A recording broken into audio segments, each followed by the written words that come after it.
You found your person. Now let the Knot help you with everything else. The Knot connects you to the wedding inspo, vendors, venues, and planning tools you need to make your day totally you. Having helped plan 25 million weddings, we've got your back when it comes to every little detail like RSVPs, budgets, and more. Because your wedding comes to life with the connections that matter the most. Get started at theknot.com/audio. The Knot. Let's plan your wedding together. Every Pokemon Episode Ever podcast is now on YouTube. Go on YouTube and search Every Pokemon Episode Ever podcast and click that subscribe button to never miss an episode.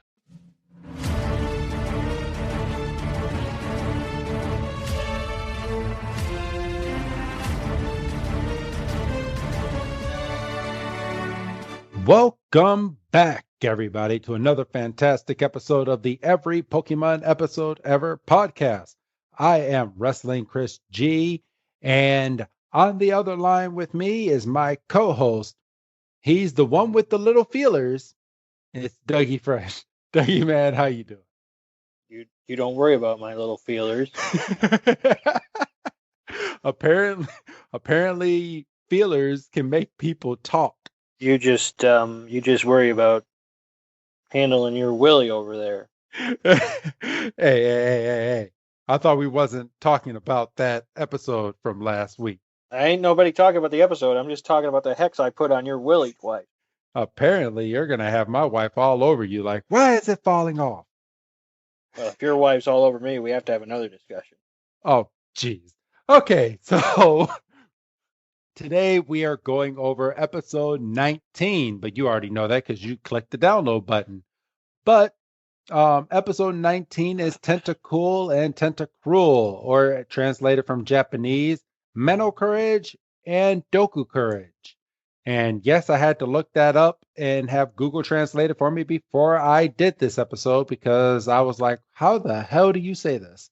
So this episode premiered August 5th, 1997 in Japan, and here in the States, it premiered October 1st, 1998. So, of course, let's see. You know what? I'm just now noticing that on our last episode, Doug, that there was no Who's That Pokemon in that episode. There wasn't. It's not that we forgot. No, there wasn't. There wasn't a Who's That Pokemon. Well, that's just as good because there probably wouldn't have been because they didn't introduce anybody. No, they didn't. I mean, they could have cheated and used the what did Ekans and Coffin come out dressed as? An Almastar. I mean, they could have done that, but there's an episode about them later. So, yeah, there was literally no Who's That Pokemon. So when they went to commercial, when I stated in that episode, I guess they went to commercial and there was just we'll be right back after these commercials. The one and only time Pokemon didn't have a Who's That Pokemon. Right. But as you know, everybody, we like to go over the Who's That Pokemon. And this week, I'm actually scanning through because I'm almost positive I know which Pokemon was used. I believe 50-50 shot. Oh, well, yeah. But actually, okay. Let's play a game because I have it right here, Doug. It's 50-50 shot. You're gonna be mad. Oh, motherfucker, really? Well, I mean, do you think it's a nice little 50-50 shot? It should be. It's not. They're in the fucking title. What did they do? You're gonna be mad. All right. So, who do you think the Pokemon was in the Who's That Pokemon? It should have been. Oh, you know what? I know what they did. I know what they did, and that's bullshit. It's Seahorse, isn't it? Yes, it's Horsey. Yeah, Horsey. Yeah, okay. They threw you through a loophole. Yeah. Yeah, No, you because let's know. not go with one of the two that are in the title. That's ridiculous.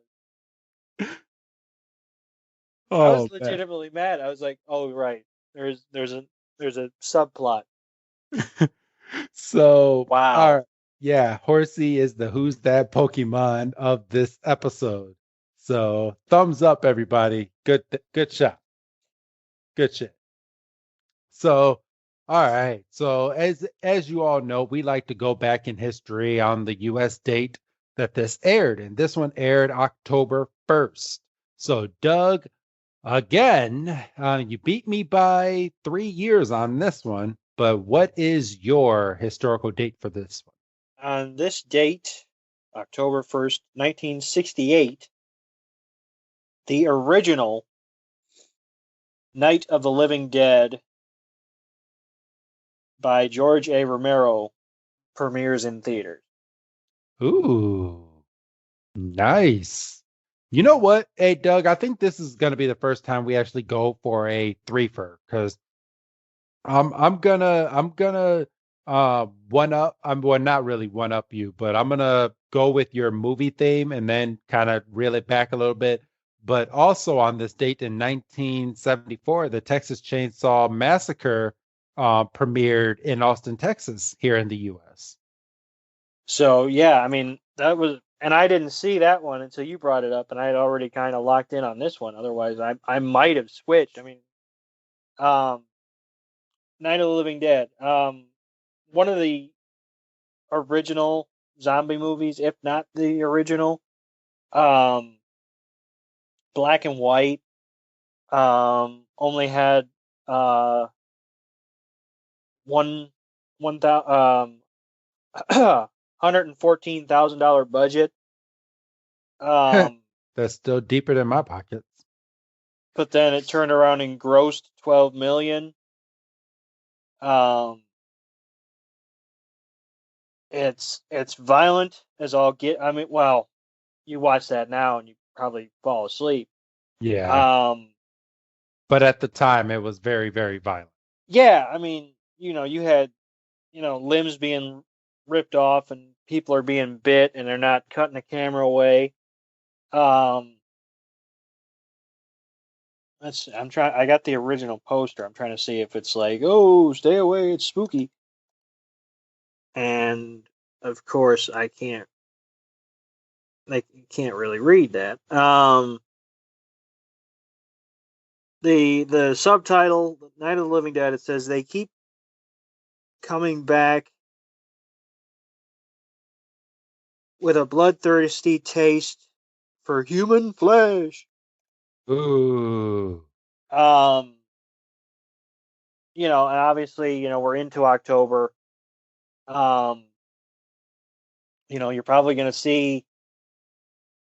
I would venture to say October, you're going to see a lot of horror movies and probably some baseball stuff because, you start talking about playoff baseball. You start, especially towards the end of the month, you get into the World Series and stuff. Um, Some of these pictures, I'm looking at images of the movie because I've never actually seen the original Night of the Living Dead movie. okay. And I'm looking at screen grabs from this movie, and oh my God, this thing looks creepy as all get out. Yeah, I mean, it's really, like, and it was an independent film, so it didn't have a big studio behind it. You I know, keep, have you seen this movie? it's been a minute. Okay. Um, But so you have. So who is this girl that I keep seeing? It looks like she's like holding the camera and she has blood around her mouth. Blood around her mouth. Let me see. So I'm just highly, highly curious. And I, Oh, she's not holding the camera. She's coming at the camera. oh, she's coming at the camera. Yeah, Okay. yeah, yeah. Yeah, well, like I say, it was a, he edited Ramiro edited this and shot this himself. Um, this is very much, I mean, it was on a shoestring, $114,000, even in 1968, probably wasn't that much to make this movie. Um, so I mean, these actors are just out there in this field, kind of doing their thing. Um, Extremely primitive. I mean, you just scroll down the Google image page. Um, Who directed this movie? it was edited and shot by George A. Romero himself. So I mean, Oh, it's all him. okay. So he got to bank all that money. Good for him. Yeah, I mean, and this was the first film in a six film franchise. Um, and they're spread out like, 68, and then you had 10 years, you had 78, then you had 85, and then you didn't have anything until 2005, 2007, 2009, and then there's a TBD apparently called Road of the Dead that doesn't have a date. Um, I'm hoping to see that it wasn't supposed to be out.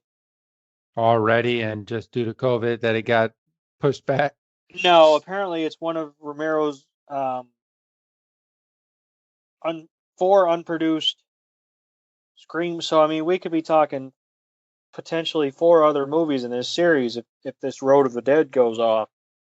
Um, Well, good stuff. so I mean, but horror movies, if they can squeeze a sequel out of it, they're gonna keep squeezing. I mean, how many Nightmare on Elm Streets have there been? You know. Like a million. So that's But where I'm at this week. all right, and for me this week in 1971 on October 1st was the day that Walt Disney World opened in Bay Lake, Florida. And as we're recording this on October 6th of 2020. 3 days ago, I was actually just at Walt Disney World in Bay Lake, Florida.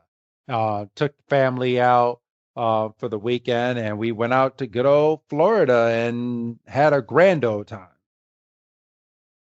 So, Yeah, you were telling me about some of the trip before we came in to record, and sounded like you had a good time.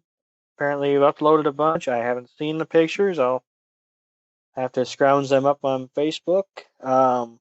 yes. So So it's a good deal. Good deal. good stuff. But mine's not too elaborate. I mean, everybody knows what Walt Disney World is. Home, home of home of Cinderella's Castle, Pirates of the Caribbean ride, um, Space Mountain, the Laugh Factory with Monsters Inc. You also have It's a Small World, Peter Pan, Winnie the Pooh ride. It's a good old time out there, and the whole family really enjoyed the trip. So if you No respect for Splash Mountain. yeah, I did ride Splash Mountain, and I the only reason I wasn't going to mention it because they're changing the theme to Splash Mountain. Oh, I had heard this. Yes. So me and my son was actually able to ride it one last time before it's getting its change over. So the the theme of the movie is based off I mean the theme of the ride is based off of a movie, and I guess people are all up in arms now, and I don't see why because not everybody thinks that way, and my son definitely just loved the characters that was on it. But the movie that it's based off of, I won't give it any glory, just due to Oh, yeah. yep, Ye- yep, So yep. yeah, the movie that it's based off of had slaves in the movie. It was based around slaves and all this hoopla. I've actually seen the movie. Once I actually looked it up online and watched it, and I mean, it to me it was just a funny movie. I don't see. I mean, I get why people are all up in arms about it, but it was the times that we lived in back then. So that's what the movie was based around. So it is what it is, but the ride's getting changed over to a Princess and the Frog theme this upcoming winter. So it's gonna go under construction and hopefully be ready by next summer. Well, all right. Yeah. Um,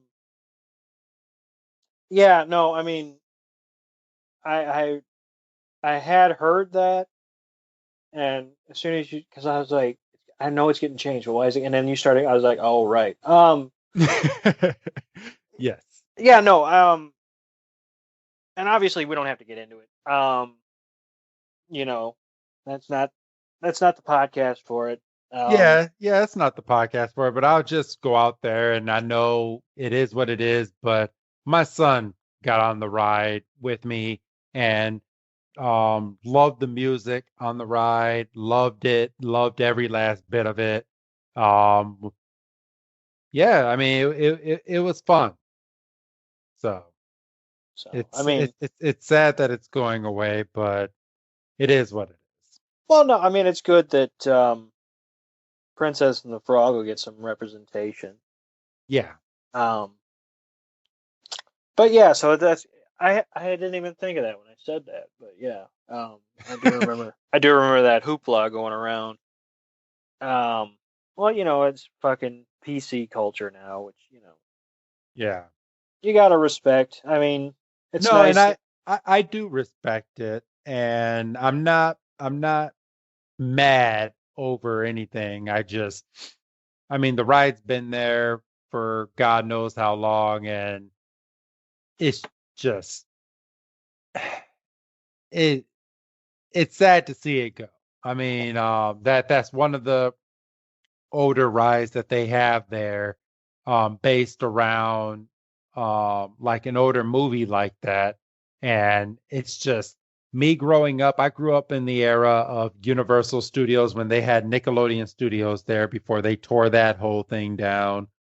They no longer have the Jaws ride that I remember. The only thing when I was at Universal that's still there from when I was a child is ET.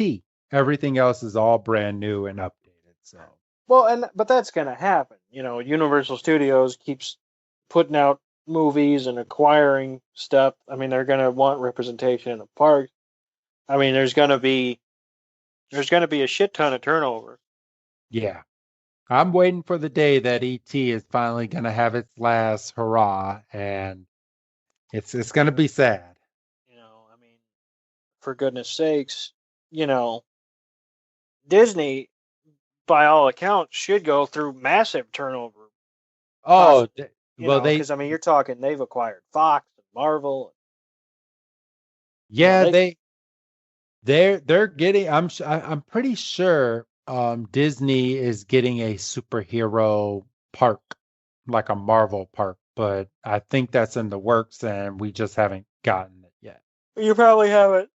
Oh, for goodness sakes, you probably haven't heard much about it because good old COVID. Yeah, but they that means that Universal's gonna have to get rid of some of their Oh, stuff absolutely. because they have a whole part that's just Marvel and superheroes and all that. So, but all right, Tentacool and Tentacruel, Doug. Yes. Um, So, this episode, outside of last week's episode with Beauty and the Beach, this is a more upbeat episode, and we actually get some play and some tell and some future storytelling out of this episode. Like we actually had shit happen this week. yeah, but even then, I wouldn't go as far as to say that this was an earth-shaking episode. It wasn't, but Misty does get a new Pokemon. She does. She Yes. does. Ash is kind of a little bit of a baby towards the end there, which I'm sure we'll get to, because we have an Ash catch him as a baby counter. Or well, I mean, it's transformed early in the season. It was Ash catch him as a dick. But this one, he just kind of throws a little bit of a hissy fit. he throws a little tantrum, but it's funny, it's warranted, but we'll get into it. Right. All right, Doug. So if you're listening, if you listen to last week's episode, they are still on an island. Actually, they left the city that they were in, and they're now going over to what's the city? No, but they're still stuck in Porta Vista because they missed the ferry getting off. Yes. So at this point, that we at this point, Brock is sitting there all like fuck, and Ash is like, man, I wish we wouldn't have missed that ferry. Like, how did they miss the damn ferry? They're on the damn island. Did they oversleep? Like, what the fuck happened? Yeah, I mean, that's the easiest solution. They overslept because, they had the big kerfuffle at the contest and had to save the town. I mean, that's the easiest explanation. Yeah, They're sitting on the dock, so I assume that they just missed it. they just missed it. Because they make a comment because they're watching another boat go by, and I think Ash is like, I wish that boat was taking us off the island. So it's at this point, Misty sees in the water in front of them a nice little horsey. This broke my heart. Oh, why did it break your heart? Because you zoom in, because you're like, oh, it's a cute little horsey, and then you see it has a black eye. Yeah. And it's like, oh. And, leave it to Ash to pull out the Pokédex, and it calls Horsey a dragon Pokemon, which it is. I mean, I just hadn't thought of it like that. Yeah, you don't really think of Horsey as a dragon Pokemon. So Misty says, well, obviously it's hurt, so I'll tell you what, I'll catch it, and then we can go find a Pokemon Center. And it's at that point, Horsey is trying to warn them. Yeah, it uses its ink to shoot out a pattern that we can catch on right away as Tentacool and Tentacruel. This hasn't dawned on our heroes. No. And it's at this point, right as Misty is getting ready to throw the Pokeball at Horsey, there's a big explosion. And then we pan over and a boat has completely blown up. That's pretty graphic for a kid's cartoon at 7:00 in the morning. Yeah, well, they're rolling on some stuff these last couple of weeks, aren't they? Yeah, like they had basically the Titanic episode. Like boats these last few weeks in Pokemon just like don't go on a boat in Pokemon. That's a fair shot. I hadn't even thought of that. So like you said, the boat's exploding, and we see sailors jumping overboard. And Misty knows right away, we need to save them. So she calls out her Goldeen, her Staryu, and her Starmie, and tells Brock and Ash to go get a boat. And we see the Pokemon taking the guys out of the water. All right, let's pause it right here, Doug. Misty tells Ash and Brock to go get a boat. Right. So you're telling me that all they have to do is go get a boat and row this boat, and they could have just rowed the boat over to the next town that they need to go to. Well, yeah, if you want to be that black and white about it. Well, yeah, I mean, I guess I'd want to be a little lazy too, and have someone just take me. But well, you don't know how far away this town is. That's true. But and apparently it's choppy waters in this motherfucker.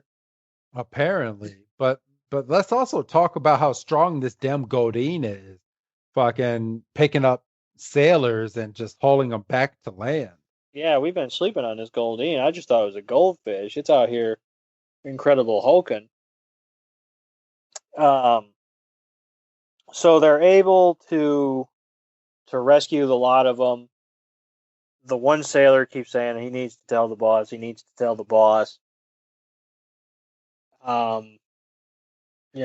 Misty looks concerned, and then before we cut away to who's going to be our antagonist for this episode, we see shadows in the water gathering ominously. Yes, and obviously from the title, we know that these ominous Pokemon are the Tentacool and Tentacruel. Well, And, you can tell just by the figures. well, right. I mean, yeah. And then we're smacked right in the face by good old Nastina. Nastina. And she opens it up by saying, "I'm Nastina." And I'm saying thanks.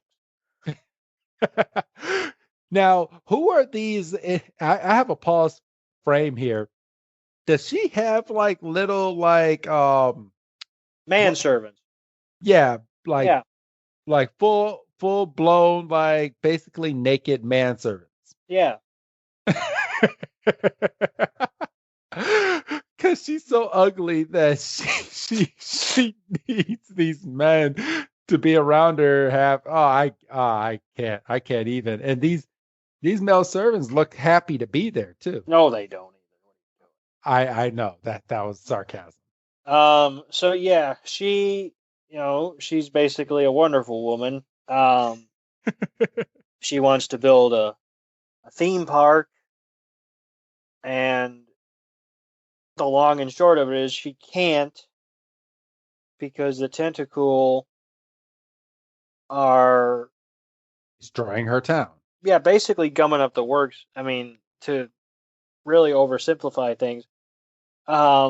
She wants to make the world's largest hotel, but the hotel is going to be in the middle of the ocean. And every time that she gets the workers to go over there, the Tentacruel go over there and basically tear the shit down. So she wants to exterminate the Tentacool, and she wants to hire Ash and Brock to take care of the situation. And this pisses Misty off.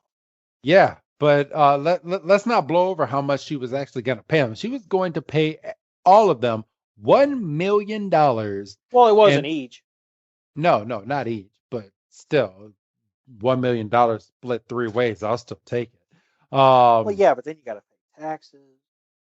Shut up. So yeah, $1 million. Basically unlimited stay coupons for the resort. So anytime they come to town, they can go and stay in the court. Unlimited food. They can get all of this, and it can be all theirs, Doug. And all they have to do is just exterminate or get rid of all the Tentacool and Tentacruel. Now, I have two things, and one is extremely unrelated, but I noticed it, so I'm going to bring it up. Okay. A couple episodes ago, I mean, fuck, I don't even know at this point. I think it was the Bulbasaur. It doesn't matter. Okay. You said I think this is the last occurrence of an animal just being an animal and not a Pokemon. Yes. She has fish in those tanks that are just fish. Yes, she does. So I noticed that, but most importantly, Misty is a hypocrite. And why is that? Because what was it, the second or third episode, she has a goddamn heart attack talking about bug Pokemon and how they just need to be squished and squashed and gotten rid of. And Yeah, just but she has a soft heart for water Pokemon. But that's bullshit, isn't it? A Pokemon is a Pokemon. Well, you know that, I know that, but Misty discriminates. Well, Misty, yeah, that's the word for it too. You were about to say Misty can go suck an egg. I heard it in your voice. But you didn't want to say it.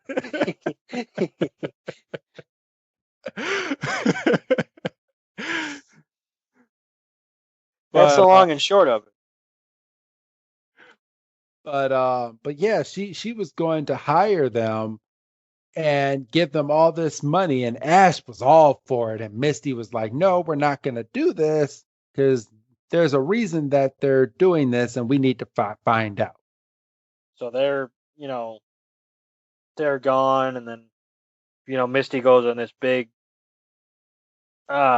speech about how wonderful the Tentacool are. And that they look like great Pokemon. And then Ash, of course, pulls out the good old hefty Pokédex. Yeah. Just So again, Dexter is Siri yes, because they're only talking about Tentacool. They don't see one. So Dexter is Siri. he must be. He was Siri before Siri was a thing. Right. And we find out the tentacles are comprised of 99% water. So yeah, Misty, like you said, kind of goes on this thing, and we need to save it. But she says that they look amazing, Doug, and that they're so beautiful. And Ash and Brock are like, yeah, I guess beauty is in the eye of the beholder. No, Brock actually says ugly is in the eye of the beholder. Oh, there you go. Ugly is in the eye of the beholder. So it's at that point there's an announcement over the loudspeaker saying that she's offering basically what she offered our 3 heroes to the first volunteer to exterminate all the tentacles. So we get this mad rush of people. Oh, hold on. Let's not jump. Supposedly, so far, I guess Horsey ended up finding this Horsey somehow. Yeah. They didn't say how, because the last we saw, Horsey was hiding underneath the dock once everything was going on. But now they have Horsey, and they basically revived Horsey back to life, and the black eye is gone. Yeah, so they didn't mention, and that's kind of why I skipped over it, because they skipped over it. It's like, oh, by the way, there's Horsey chilling with Pikachu in a kiddie pool. I was like, oh, Yes. okay. So yeah, but then we get the announcement over the loudspeaker, then we get the mass crowd of humanity, which gave me anxiety because COVID. This was years before COVID was a thing, Doug. I know, but you can't. You don't have that problem when you're just watching something and you go, they're not wearing masks. Dude, me and my wife was just watching. Netflix has this new music show where people sing karaoke, and apparently this was recorded right before COVID hit. So every single person in the audience does not have a mask, and I'm like, man, if only these people knew what they're in for right now. Jesus. I know. So, Nagustina, what's her name? I never get it right. Nastina. I want to call her Nagustina for some. So Nastina rolls up in a tank. Think of it as nasty. That's why they named her that. Nasty. Yeah, that'd be simple, wouldn't it? Yeah. So Nastina rolls up in a tank, and all of a sudden you see Team Rocket shoot like a rose arrow From a basic. This boat looks like a yacht. Like, I swear, Team Rocket's just swimming in money. Yeah, if they kid it because it's a yacht. Yeah. Yeah, if they had this boat last week, they wouldn't be in trouble. I know. So they roll up, and they volunteer their services on behalf of Team Rocket. And Misty gets all like sour-eyed because she does not want to see these Tentacool and Tentacruel basically vanish. But then Team Rocket go through their whole spiel. They've got this They have a secret stun sauce. secret sun sauce that they're gonna just spread over the ocean, and then they're gonna cook them, and they're gonna make all the money. And they get out in this boat, and they're surrounded by Tentacool, and they don't anticipate it being that many of them, so they kind of panic because they don't have that much sauce. Nope. And they end up throwing one barrel, and it hits a Tentacool, and it gigantifies it. Yeah, it gigantifies it, and then another Tentacruel just uses its solar beam and just blasts the fuck out of Team Rocket. And then that was break. And then we get good old Ash with the Pokédex And like, who is that? I only bring it up because I kind of like the description, because they call Tentacruel the gangster of the sea, which then leads Ash to go, as he's watching this Tentacruel just wreck ship. He goes, "That must be the gang leader." I like that. It was a stupid line, but I liked it. They tied it too, but Brock was even like, he's like, this doesn't make any sense because even a large tentacruel should only be about a couple feet high. And they're looking at a tentacruel that is the size of a skyscraper building. Yeah, basically, because it's rampaging through the town with a little Tentacool in tow, and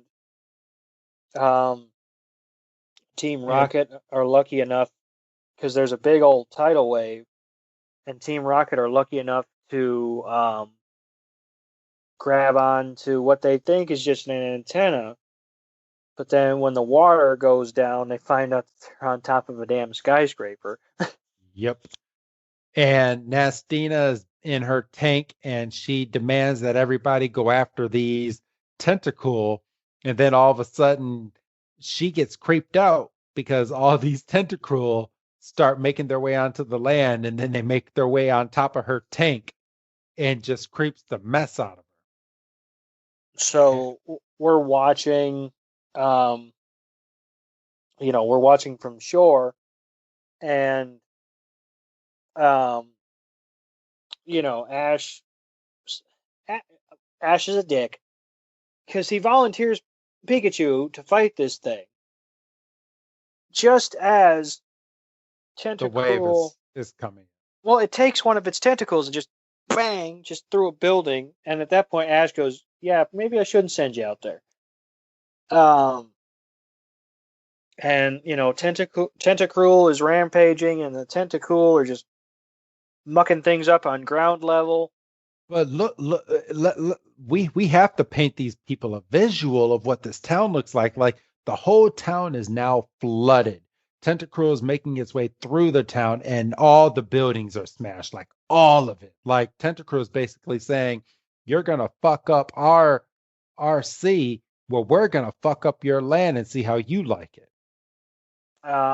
It's at that point we focus back on the Tentacruel, and we find out that he actually has a hold of Meowth, and a Tentacool gets on top of Meowth, and they kind of use Meowth as a speaker, basically. Yeah, but hold that thought real quick, Doug, because James makes one of the funniest lines in this episode. So when he sees Meowth on top of the Tentacruel, he goes, "Oh, it looks like Meowth abandoned us. That is so Tentacruel." And Jesse's like, "This is no time for silly jokes." Wasn't even that. I remembered it as a better line. Oh, no. It was, oh, he said Meowth, it looks like Meowth abandoned us. It's such a Tentacruel world. That's what he said. That's it. Still not as good as I remembered it. So yeah, and then through Meowth, the Tentacruel kind of lays out its plan, talking about how the humans have come into their world in the water, in the sea, so they're gonna destroy their town since they're gonna destroying their water. Right. And Horsey and Pikachu are trying to, well, Horsey initially, and Misty's kind of beating herself up, saying, "Oh, Horsey warned us, and I call myself a water Pokemon." It's like you can see a Godzilla coming, But I mean, but Misty feels so bad because Horsey painted out a Tentacool and Tentacruel in the water with the ink, and she just feels horrible. Like this is Misty's shining episode. Yeah, but she couldn't have anticipated it being this bad. No. But I think she feels like she could have at least stopped some of this, because if she would have listened to Horsey, then maybe she could have talked to Nastina before any of this happened, and maybe had Nastina stop, but Nastina wasn't going to stop because what we passed over about 5 minutes ago was Nastina took a damn rubber bullet and shot it at the damn Tentacruel, and Tentacruel just whacked her. Yeah, fat load of good that did. I know. So, like I said, Tentacruel kind of lays out its plan. And then starts talking to Horsey in the water. And then, it's basically like if you're with the humans, then you're our enemy. And you're against us, so get out of here. And Tentacruel just takes this big tentacle and just whacks. I felt so bad for Horsey in that scene. Should have killed him. Yeah. I mean, that's a weak Horsey as it is. And just getting whacked by an evolved Pokemon that's like maybe 400 times its size. And Ash had to go and catch this Horsey with its Pidgeot. Pidgeotto. Or I mean, not Pidgeot, Pidgeotto. My bad. And then we get some Pokemon being carried by some flying Pokemon that have no effect. Squirtle's on Zubat, Bulbasaur's with Butterfree, Pikachu's with Pidgeotto, and then they get right up to it, and Pikachu's pouring its heart out. This is the shot from the theme song. They actually used that part of the scene in the theme song of Pokemon. Yes. I mean, out of context, but yeah. Yes. They also used the scene of Tentacruel smashing into the building. Yes. So 2 callbacks to the theme song in just this one episode. And Pikachu's, basically in Tentacruel's face, giving him the riot act, and Tentacruel's about ready to smack Pikachu and Pidgeotto out of the air, and then Misty's on the opposite side, on top of a building, basically pleading with Tentacruel to stop, like speaking directly to it. Well, not even just that, but Tentacruel actually did knock all these Pokemon. There's a scene of it smacking Pidgeotto and Pikachu, so it did hit them. It hit Bulbasaur, it hit Godin, it hit all of these Pokemon, just wrecking house on these Pokemon. Because this Tentacruel is like, you're with humans, so since we're against humans, you're against us. And basically Tentacruel is saying, fuck everybody that's not a Tentacool or like me. And I don't have sound on, so I don't have exactly what Misty says to make the Tentacruel. I can tell this part. So she basically gets up there and goes, we're sorry for taking over your land. We know it was wrong and we won't do it anymore. And we promise, but you can't come over here and basically wreck house for all of these humans. We're sorry and it won't happen again. And Tentacruel looks right over at Misty and goes, I'll give you one more chance, but if this happens again, we're not going to stop. So the Tentacruel and the Tentacool turn tail, and they're basically gone, and then freaking Nastina pops up and shoots a daggum rocket launcher up into Tentacruel's business. And not even that, but gets 2 damn machine guns and just starts going ham, and then she just gets knocked silly. Yeah, because she thinks that because Tentacruel turned around, Tentacruel is willing to, kind of work with Nastina, but like you said, Nastina is knocked into next week, basically. Yes. And, Misty kind of does a nya nya. And then we cut, pardon me, And then we cut back to Porta Vista, and we see Agatha is in the process of rebuilding her restaurant when all of a sudden, out of midair, Comes her cousin, Nastina Nastina. just comes down and just wrecks the whole thing again. And Agatha says, "Well, I wish you wouldn't drop in on me like this." Nastina says, "What are cousins for?" And then that's it. So if you blinked, you missed her. Yeah. But according to Wrestling Chris G, that constitutes her coming back. Yeah. She made a second appearance. But we don't get the actual scene of Misty catching Horsey, but at this point, Ash, Misty, and Brock are now on a ship to go to the next location so Ash can get his next badge.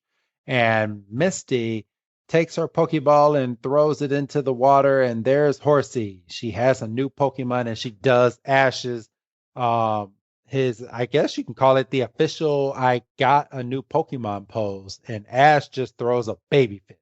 Ash throws a fit and says, "That's supposed to be my pose." And then Misty says, "Oh, I've always wanted to try it out." And then Brock goes, "Hey, it looks pretty cool. Maybe I'll try it next time." And then he does kind of flip shit. He's like, "You guys need to come up with your own pose." And Brock's like, "You should be honored." And then the episode actually ends with Team Rocket being tugged along by the ship inside of a barrel. in a barrel, not even a whole barrel, just like a half of a barrel. Yeah. And they say, "Well, we'll get them next time." And then that's it. That was the end of the episode. So that was it was better than last week's episode. Oh God, anything's better than last week's episode. Anything. I'm still waiting. Watch that episode be our most downloaded episode.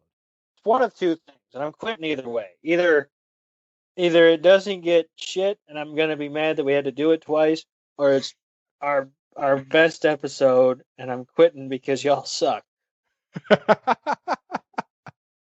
I'm just because of that, Doug. I'm gonna pump the mess out of this episode on all of the social media.